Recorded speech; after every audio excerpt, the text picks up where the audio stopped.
Nice. We start into the video with the exact same start as we had the last time, with me completely butchering the intro. That's okay though. I want to talk a little bit about today how to make the mayonnaise. We already had the seitan on the channel. Maybe I can get to the entire dinner preparation today, but I'm not super sure about this yet. But I need mayo anyway because I'm making tomato sandwiches, and I thought I would take you with me. So, first of all, let me close the door. The preparation of mayo is actually quite quick, at least in my opinion. It's a very fast recipe. We only need a few things. Oil. This is not oil, this is the lime juice. Oil is here. Oil, some sort of acid. I like to put mustard in my mayo, and because I'm following the Kenji vortex method, I already wrote that in the written recipe. Sunflower seeds, which are our source of binding agent, emulsifier. Without sunflower, this entire recipe doesn't work. And we use, salt, cayenne pepper, some water, like household ingredients. Okay, let's start by grinding the sunflower seed.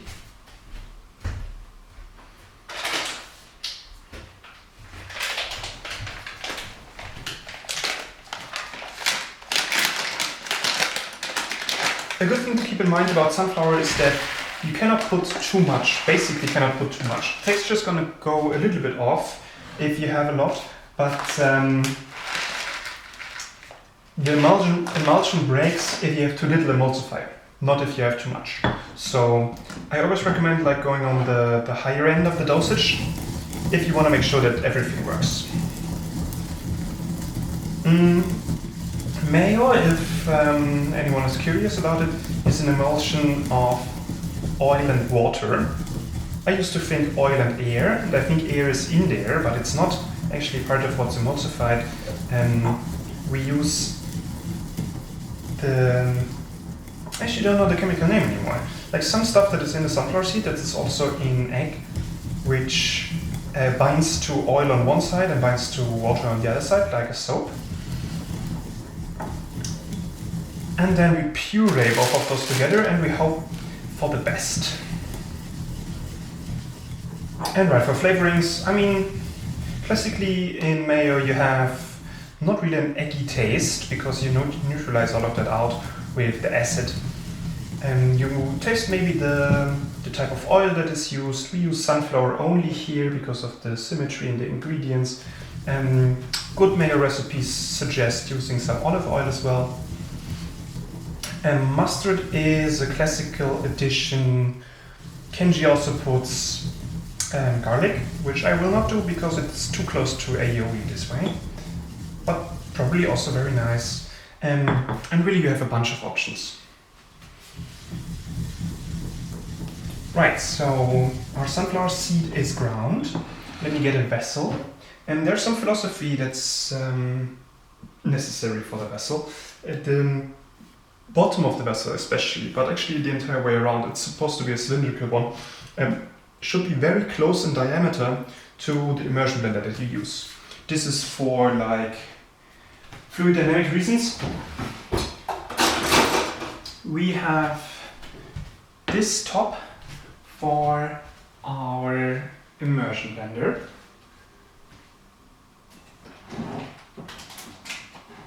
And we use, I have to look around a bit. And we use a very specific cup, this one, which fits the immersion blender perfectly. This is what we're using. Let me finish setting up the immersion blender here.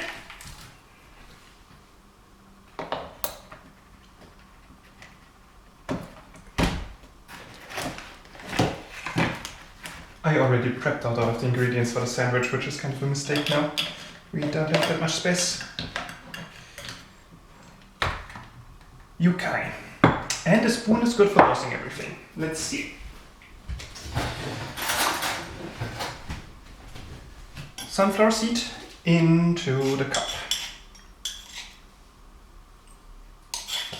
The big question actually in making the mayonnaise, and this is the reason why it doesn't always come out perfectly for me, is how you dose sunflower seed in relation to water content, in relation to oil content. Because all of those three things need to be in balance. And this is the reason why we can't just copy a recipe that's online is because they use egg, and egg has some water content that's hard to estimate on its own. And also, I'm too lazy to weigh everything, so this is also one of the reasons why it doesn't always work. I'm gonna just show it to you, and you can tell for yourself. This is the amount of sunflower seed in a cup. We use enough water such that it becomes paste.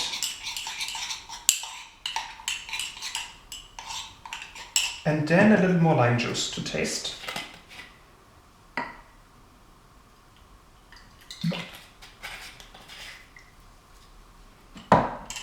So now it's not a paste anymore, it's actually quite fluid. At this point, it's important actually that the immersion blender is submerged underneath the fluid phase, because if it's not, then we draw in oil before everything is vortexed. So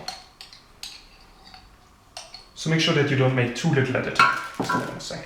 Some mustard.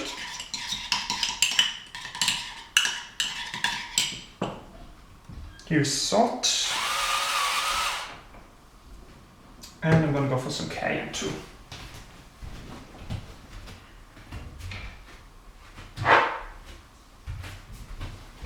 This is the classical recipe from the 50 Flavors of Mayo website. That's the reason why I'm not using black pepper, even though I think this is more classical to do. But the 50 Flavors of Mayo website, I feel like they know what they're doing, so I'm going with their recommendations. If you look it up, they have some other recommendations too. They say use some olive oil, not only sunflower. And they also say that it's a good idea to have a mixture of lime juice and vinegar in there. I'm not gonna bother with this because this is like the base recipe and it's gonna taste fine anyway. So, oil on top. And now this is the complicated part, right? I'm gonna pulse the bottom part here so that it's emulsified. The sunflower seed emulsifies with all of the fluids in there. This is the first thing, so that we have a homogeneous mass at the bottom. Second thing is we're gonna activate the blender and then slowly draw it up. And we're looking for, first of all, sound changes, and second of all, visual changes. The mayonnaise is like a white, opaque fluid, while the oil is see-through. So you can actually quite easily tell if you're already emulsifying or if you're not emulsifying. I feel like this is not going to pick up well on camera. Maybe I can do it, well, probably I cannot do it in such a way that it is pickable, that you can see it on camera. Let's see. Like I would have to do it like sideways and it doesn't work photographed. So I'm just going to try to describe afterwards how it looks like. Or maybe I can set up the angle differently. Well, let's figure this out first. Because like this is an essential part, right, of how this works. So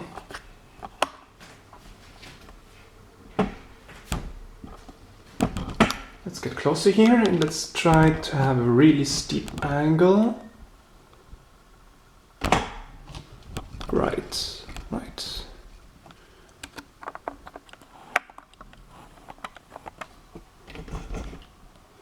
Like this is how it looks like right now. Is my hand in the way if I'm filming? Oh yes, definitely. But not like this, okay. So, I'm activating the blender.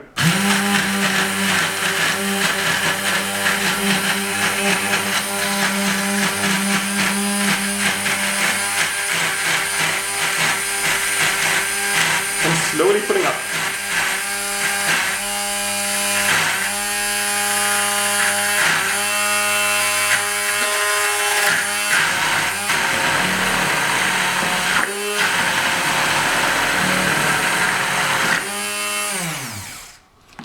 This has not worked out perfectly, but if we go in one more time.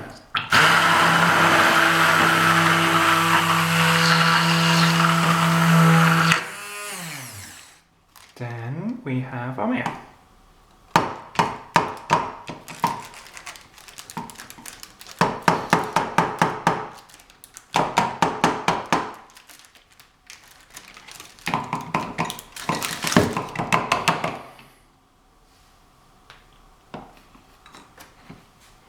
If there's still some oil left on the sides, you can stir it one more time, because now that the emulsion is quite stable, it's actually possible to, like without mechanical power, get some of the oil back in there. Let me see that we have it all on camera. This is like how it looks in the end, right? This is the stuff. And I hope you have quite as much success as I have, because I'm quite happy with this, and good luck with the recipe as a whole. See you in the next video.